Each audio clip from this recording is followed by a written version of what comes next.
বরগুনার পাথরঘাটা উপজেলার রাহেনপুর ইউনিয়ন বিএনপির আহ্বায়ক আবুল কালামের মুক্তিতে ইউনিয়নবাসীর গণসংবর্ধনা অনুষ্ঠিত হয়েছে। সোমবার ৭ এপ্রিল এ গণসংবর্ধনার আয়োজন করা হয় ইউনিয়ন বিএনপির আহ্বায়ক আবুল কালামের সম্মানে। ষড়যন্ত্রমূলক মামলায় গ্রেপ্তারের পর জামিনে মুক্তি পাওয়া ইউনিয়নবাসী তাকে সংবর্ধনার মাধ্যমে স্বাগত জানায়। গতকাল বিকেল ৫টায় রাহেনপুর ইউনিয়নের হাজার হাজার মানুষ কাকচিরা বাজার ও লেমুয়া বাজারের প্রধান সড়কে মিছিল ও শোভাযাত্রার অংশ নেন। পরে তারা আবুল কালামকে তার নিজ বাড়িতে সংবর্ধনা প্রদান করেন। একটি ষড়যন্ত্রমূলক মামলায় আবুল কালামকে গ্রেপ্তার করে জেলহাজতে পাঠানো হয়।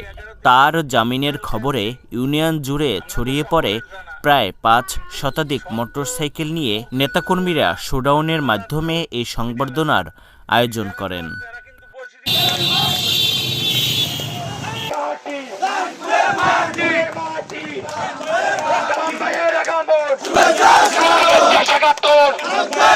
কতটা জনপ্রিয় তার বাস্তব উদাহরণ আজ এই টাকার দুনিয়ায় যে ভালোবাসা দিয়ে মানুষ হারা যায়, তার বাস্তব উদাহরণ কে? আবুল কালাম। রাহেনপুরের মাটি কি? আবুল কালাম ভাইয়ের ঘাঁটি। বিএনপি সভাপতির পক্ষে আমরা অবস্থান নিয়ে মানববন্ধন করছি, সেটা এই রাহেনপুরের কিছু ক্রিমিনালেরা, সেই ছাত্রলীগ যুবলীগ, সেই স্বৈরাচার খুনি হাসিনের দোষরা মিথ্যে মামলা করছে। এই আমি 11 দিন জেল খাটছি, আপনাকে সকলের জানা। কিন্তু সত্য গুড় কিন্তু অন্ধকার রাত্রেও মিডিয়া লাগে। এই যারা তারা কিন্তু বশিরদের খুনি না। এই ফ্যামিলিটা বিতর্কিত ফ্যামিলি না। এই আমি একটা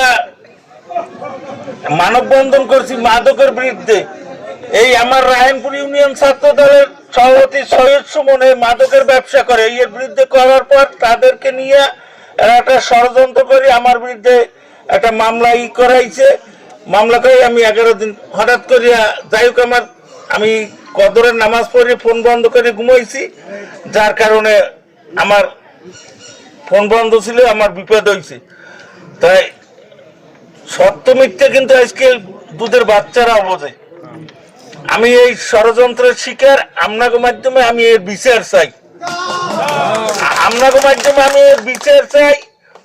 আর আমি এই সাংবাদিক ভাইয়ের মাধ্যমে এই বিচার চাই এবং মিথ্যে মামলা যাতে পাথরঘাটা থানায় না নেয় সেই ব্যবস্থা আমি এই সাংবাদিকের মাধ্যমে